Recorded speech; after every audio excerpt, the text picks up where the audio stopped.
পরে বন্দী মাতা পিতা, যারা আমার জন্মদাতা, যাদের অশেষ কৃপা বলে আমি আসিয়া এই ধরা পড়ে, আজ কবি কীর্তন গান করে মা ঘুরে মরি বলে বলে। পরে বন্দী গুরুর চরণ, সঙ্গে থেকে জীবন মরণ, যে চরণে দিয়েছি মম পাপ দেহের বার। ও দয়াল তুমি কথা নিও, সেদিন পার ঘাটাতে দেখা দিও, অদম সুরঞ্জনকে কৃপা করে একটু করে দিও পার। বাণী বন্দনা করি শেষ, বক্তব্যে করিব প্রবেশ। সবিশেষ সুধীজন বসে আছেন, তাই আমার বিপক্ষে সরকার যিনি একে একে তিনটা কথা জিজ্ঞাসা করলেন, তিনি আমার যোগ্যতা অনুসারে আমি তার কথার সমাধান করতে চাই। প্রথমবারে ডাকতে বললো আমার ধারে, তুমি আমার কথা লাও, আমি আজকে তোমাকে ব্যাসদেব করিয়া বলে কিছু কথা জিজ্ঞাসা করি তোমার ধারে। তিনি ডাকতে বললো আপনাদের মাঝারে কে একজন সাধনা করে ভাই সর্বপ্রথমে ব অক্ষর পেয়েছে, এখান থেকে তার প্রশ্ন শুরু করেছে, আমি আপনাদের জানাই। অন্তরে করেন বিবেচনা, এটা আপনাদের না জানা না। আচ্ছা বাবা, আদি অক্ষর কি বলে আমরা পাই? আদি অক্ষরটা কি? আদি অক্ষরটা হচ্ছে ওম। এটা হচ্ছে আদি অক্ষর। জানেন আপনারা বিজ্ঞদয়, এজন্য সাধারণ ভাবে বুঝাই। যদি কোনো ব্যক্তিকে কোনো জনায় ডাক দিতে যায়, আগে কি নাম বলতে পারে?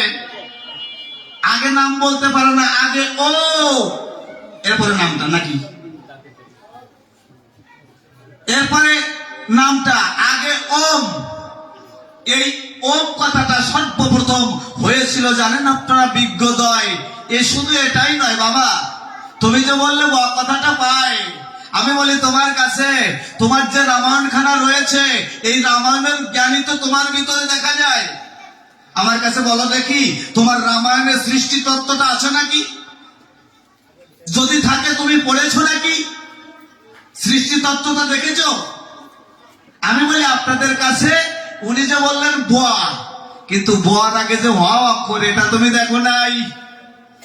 এই যে ওম শব্দের পরে হরি শব্দ উচ্চারণ হলো জানেন আপনারা নারী নরে। যদি সৃষ্টি তত্ত্বকে অধ্যয়ন করে এ জগৎ সংসারের গায়ে, আমি বলি সতত সেটা জানবে সঠিক মতো। আমি ছোট্ট করে বলতে চাই একটু অর্ধ সবাই জানেন আপনারা বিজ্ঞজনা, যখন পৃথিবীটা জলমগ্ন ছিল কিনা, আমার নারায়ণ যেজন রয় ক্ষীরোদ সাগরের পরে একটা পাতার পরে সাহিত্য রয়, ওনার ছিল তিনটা শক্তি বিশ্বের গায়ে, একটা শ্রীশিক্ষা, একটা যুযুৎসুন, আর একটা ঋরংসা। শ্রীশিক্ষা মানে সৃজনী শক্তি, ঋরংসা তার লীলা শক্তি, যুযুৎসুন তার যুদ্ধ শক্তি রয়। যখন আমার মহাবিষ্ণুর ইচ্ছা হলো সৃষ্টি করতে অভিপ্রায়, আমার যখন সেজন সৃষ্টি করতে চায়, তখন তার নাভিপদ্ম থেকে পদ্মজনী ব্রহ্মার জন্ম হলো। ভাগবত থেকে বলছি, নাভিপদ্ম থেকে পদ্মজনী যখন ব্রহ্মার জন্ম হয়, এই ব্রহ্মা ডাকতে বলেছিল তাই আমাকে কে সৃষ্টি করলো, চারিপাশে কাউকে তো দেখতে নাহি পাই। যখন চারিদিকে তাকালো জলের ভিতরে শুধু জল দেখি মানে ভাই, কাউকে যখন দেখতে না পারে, তখন সে মনে মনে চিন্তা করে কে আমাকে সৃষ্টি করলো, কে? আমার অন্তর্যামী নিরঞ্জন। অন্তরের খবর জানলেন যখন, তখন একটা শব্দ উচ্চারণ করেছিলেন, তপ তপ তপ। এই তপ শব্দ উচ্চারণ করলে পরে ব্রহ্মা তখন বুঝতে পারে আমাকে সাধনা করতে বলছে। ব্রহ্মা কিন্তু সাধনায় বসে যায়। যখন ব্রহ্মা সাধনায় বসে গেল, জানেন আপনারা বিজ্ঞ দল, এবার কিন্তু 100 বৎসর ব্রহ্মা সাধনা করেছিল বসে সেই জায়গায়। বাবা 100 বৎসর সাধনা করবার পরে এই ব্রহ্মার সাধনায় সন্তুষ্ট হয়ে তাকে সেই নিত্য লোক দেখাইছিল। তাই ডাকতে বলেছিল ব্রহ্মা তথায়, প্রভু আমার জানতে বাসনা হিয়ায়, যে নিত্য লোক দেখলাম, এখানে ভুল ঘটে কিন্তু ভুল মলিন হয় না। ওখানে জরা মরা নাই, ওখানে লোভ লালসা নাই, ওখানে হাসি আছে কান্না নাই, ওখানে আলো আছে অন্ধকার হয় না ভাই। বলি কথা সবার ধারে ব্রহ্মা ডাকতে বললো নিত্য নিরঞ্জনের করে, যে প্রভু আমার কথা নেবেন, এই জগৎ সৃষ্টি সংসার সৃষ্টি কি করে হবে আপনি আমাকে বলবেন। যখন এ কথা বলেছিল, জানেন আপনারা বিজ্ঞ দল, তখন ডাকতে বলেছিল তোমার থেকেই শিবের সৃষ্টি হোক, তোমার থেকে এই বিষ্ণুর সৃষ্টি হোক, আর তুমি ব্রহ্মা, তাই এই তিনজন একত্তরে সৃষ্টি করবে। কিন্তু বিচারে এই তিনজন যখন সৃজন হয়ে গেল, ওই ক্ষীরোদ সাগরের ভিতরে তিন কোনায় বসে বাবা তিনজন সাধনা করতে শুরু করলো। বলি কথা, সবার পরে আমার আদি শক্তির সৃষ্টি হয়েছে এর ভিতরে। আদিশক্তির যখন সৃষ্টি হলো, আদিশক্তি নিরঞ্জনের কাছে গিয়ে বলেছিল, প্রভু আমার কথা নেবে, নারী করে মরে জন্মদিনে যখন সংসারে, তাহলে আমার তো প্রতির প্রয়োজন, আমাকে প্রতি দেবে। এ কথা যখন বলেছিল, নিরঞ্জন ডাক দিয়ে তখন আমার সতীকে বলেছিল, ওগো সতী, আদিশক্তি তুমি আমার কথা নেবে? ওই যে তিনজনকে সৃষ্টি করিয়াছি, তাই ওর ভিতর থেকে তোমার যাকে পছন্দ হয় তাকে তোমার প্রতি বলে গ্রহণ করতে হবে। বাবা এ কথা যখন বলে দেয়, তখন কিন্তু সর্বপ্রথম এসে ব্রহ্মার কাছে দেখা দেয়। ব্রহ্মার কাছে যখন দেখা দিল, ব্রহ্মা করলো বর্ণনা, তোমাকে যেজন সৃষ্টি করেছে আমাকে সেজন সৃষ্টি করেছে, সম্পর্ক ধরতে গেলে তাই তুমি আমার বোন, আমি তোমার। বিষ্ণুর দ্বারে বিষ্ণু করলেন বর্ণনা, আমার দ্বারা এটা সম্ভব না। গিয়েছিল কার কাছে? শিব গোসাইয়ের কাছে। একই কথা বলেছিল শিব গোসাই। শিব গোসাইও ডেকে বলল, তাই তোমাকে যে সৃষ্টি করেছে আমাকেও সে সৃষ্টি করেছে। জগৎ সংসারের ভিতরে তোমার আর আমার সম্পর্ক ধরতে গেলে আমরা বোন আর ভাই, তোমাকে বিবাহ করার ইচ্ছা নাই। এখন আমার আদিশক্তি মনে মনে চিন্তা করে, কৌশল না করলে আমার বিবাহ হবে না কোনো প্রকারে। উনি যোগ বলে নিজের দেহটাকে মরার প্রায় করলো। ভাই ওই জলের পর্দে ভেসে যাচ্ছিল, তিনজন কিন্তু সাধনা করতেছিল। যখন তিনজন সাধনা করে, শিব ব্রহ্মা মনে মনে চিন্তা করে, মরার গন্ধ আসে কোথার থেকে মিশালে? জানেন আপনারা শুধু চাই, তিনজন কিন্তু ছিল সেই জায়গায়। মনে মনে ভাবে, তাই আমরা আসি তো এখানে তিনজন, মরার গন্ধ যখন পাই তাহলে মরলো কোনজন? মায়েরা জল আনতে গেলে পুকুরে মা কলসিতে একটা ধাক্কা দেয় না? কেন ধাক্কা দেয়? যদি কোনো ময়লা জলের ভরে রয়, কলসি ডুবাইয়ে দিলে পরে ময়লা আসতে পারে কলসির ভিতরে, এজন্য মায়েরা কিন্তু ধাক্কা দেয়, তাই না মা? এভাবে ব্রহ্মা ধাক্কা দিয়ে সরিয়ে দিল, বিষ্ণু সরিয়ে দিল। শিব গোসাই যখন যেজন রয়, ওই সতীর কিন্তু হাত ধরলো কোথায়? দেবীর হাত যখন ধরেছিল, জানেন আপনারা বিজ্ঞ দল, দেবী করলেন বর্ণনা, এই যে আমার হাত ধরেছো ওটাকে পানি গ্রহণ বলে।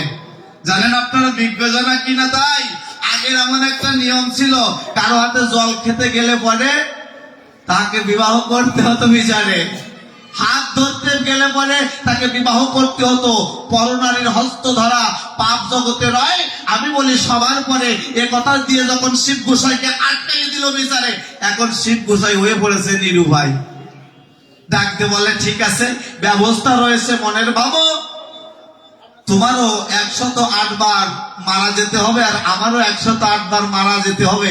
এই 108 বার করে যদি দুইজন মারা যায় আর জীবিত হতে পারি জগতের গায়ে, তাহলে ভাই আর বোনের সম্পর্ক ওখানে আর থাকবে না, তখন তোমাকে বিবাহ করা যাবে, বাধা থাকবে না সেই জায়গায়। এ কথা যখন বলে, শিব গোসাই যেজন নয়, যোগ যোগ বলে মা, নিজের দেহটাকে নিজে ত্যাগ করে, যোগ বলে। এখন গণনা ঠিক রাখতে হবে না? গণনা ঠিক রাখবার পরে ওই শিব গোসাইয়ের মুন্ডটা সতী এক এক করে ধরে নিজের গলে ভরে। আপনারা একটা শ্যামা সঙ্গীত শুনেছেন না, যে ব্রহ্মাণ্ড যখন না ছিল, ওই যে শ্যামানন্দ মহিকালী মহাকালীর মনমোহিনী, ব্রহ্মাণ্ড যখন না ছিল, এই মুন্ডমালা কোথায় পেলি?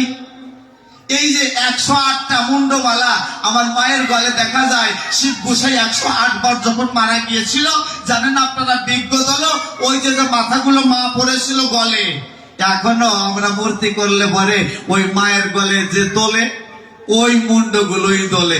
108টা মুন্ড, জানেন আপনারা শুধু চাই। এরপরে ধীরে ধীরে শিব গোসাই ডাক দিয়ে বললো, সতীর ধারে এবার তাহলে তোমার পালা, তোমার মরতে হয়। এখন শিব গোসাই তো মারা গিয়ে ওনার পালা শেষ করেছে। ভাই এই যে আমার দেবী রয়েছে, দেবী কি করে মারা যাবে? তার দেহটা পোড়াবে কোথায়? শিব গোসাই ডাক দিয়ে বলে, তুমি মারা যাও, অন্তরের ভাবো আমার বক্ষকে সীতা করে আমার তৃতীয় নয়ন খুলে দিয়ে এই ওই রুদ্র অগ্নি দিয়ে আমি তোমাকে পুড়িয়ে ভস্মীভূত করিয়ে দেব। এমনি করে মা এক একবার করে মারা যায়। জানেন আপনারা বিজ্ঞদয়, এই বক্ষটা আমাদের সীতার মতো, দেখেছেন পুরুষের বক্ষটা সীতার মতন। মা কালী কি করেছিল? মা করেছিল কি, শিবের মুন্ড পড়েছিল গলায়।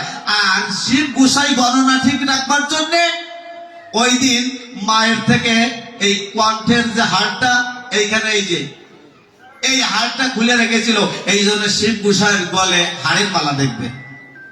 এই যে মালাটা মা, এই যে হাড়টা দেখবে, নারীদের এই হাড়টা নেই, এইখানেরটা কেন নেই? ওই দিন খুলে রেখেছিল। এই জন্য শিব গোসাই বলে হাড়ের মালা। বলি আমি আপনাদের ধারে 108 বার যখন মারা গিয়েছিল তখন পোড়াইয়েছিল, অগ্নি যখন প্রজ্বলিত হয় মায়েরা জানেন একটা শব্দ হয়, তাই না মা? কি বলে শব্দ হয়? হা হা হা হা করে একটা শব্দ হয়। বলে আমি সবার পরে হা হা করে শব্দ হলো, অগ্নি যখন প্রজ্বলিত হলো, রিডি করে নির্বাপিত হয়ে যায়। এই হরি 2 অক্ষর সৃষ্টি হলো। জানেন আপনারা বিজ্ঞদল এই নামে জীব মুক্তি পাবে। জানেন আপনারা শুধু হয় আদিতে এই যে হরি অক্ষর সৃষ্টি হয়ে গেল। জানেন আপনারা বিজ্ঞদল একবার হরি বল বলে উলুর দুনিয়ার জয়ত ধ্বনিত। এই হচ্ছে আমার আদি অক্ষর। আমি বলি সবার ঠাই এর আগে ওম এসেছে আর এই আদি অক্ষর এসেছে রে ভাই। জানেন আপনারা বিজ্ঞজনা কিনা? এবার বাবু বলেছেন তেনাকে একটু কথা বলতে সময় দিতে হবে। ওমা একটা প্রশ্নের সমাধান করলাম, বাবু এসে একটু কথা বলবেন, এরপরে আর 2টা কথা রয়েছে, ছোট্ট করে তার জবাব দিয়ে আমি যাব আসর থেকে সরে। এরপরে আরো সরকাররা আছে, আপনারা ভালো করে সুন্দর সুন্দর গান শুনবেন আজকে।